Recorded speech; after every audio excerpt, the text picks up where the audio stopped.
s'est posé pour manger un truc. Et là, un truc, mais lunaire s'est passé. On était assis. Et là, il y a un mec qui est arrivé, sorti de nulle part. Hein. On savait pas du tout qui c'était. Et qui a tendu un tel à Youss. Donc là, je réponds. Et là, je vois un mec, tout ça, t'as pas entendu ça. Mais il y a un mec qui arrive et qui me répond. Le mec me parle hyper fort et bien évidemment en arabe, une langue que je maîtrise pas forcément. Il me dit c'est pour quelle chaîne de télévision, vous avez pas le droit de filmer, qu'est-ce que vous faites là, est-ce que vous avez une autorisation, bref, beaucoup trop d'infos que je capte pas trop. On sort du restaurant et là, on comprend qu'il y a ce mec-là qui nous attend avec le téléphone et tout ça. Il y a 3-4 autres mecs qui sont là-bas aussi. Et on comprend très rapidement qu'on va pas pouvoir bouger et qu'on va devoir rester ici, attendre avec eux. Il nous dit military, que en gros la police va arriver pour checker ce qu'on fait. Et c'est exactement ce qui s'est passé.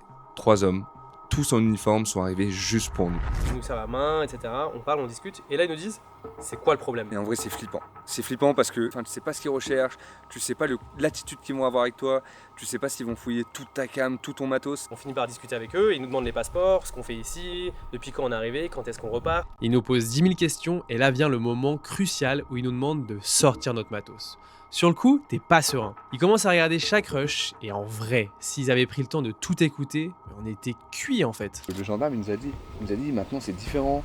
Maintenant, depuis que le gouvernement il gère et tout ça, genre il y a un peu un contrôle de la communication. En fait, en 2021, le Maroc a ouvert la porte au cannabis médical en légalisant partiellement la culture de la plante. En vrai, c'est aussi une façon de récupérer un business qui pèse déjà des milliards. Et là, il me dit, bon écoute, filmez-vous, mais moi je vous conseille une chose les gars, C'est parti. partir. Concrètement, ils nous disent que les gens d'ici peuvent être dangereux et qu'ils pourraient s'en prendre à nous et à notre matos. Bref, le genre de phrase que t'as pas du tout envie d'entendre. En vrai, ce qu'on veut aussi dire, c'est que en vrai ici c'est pas possible. Bon, et même si les forces de l'ordre se sont montrées super sympathiques, on a décidé de quitter Ketama.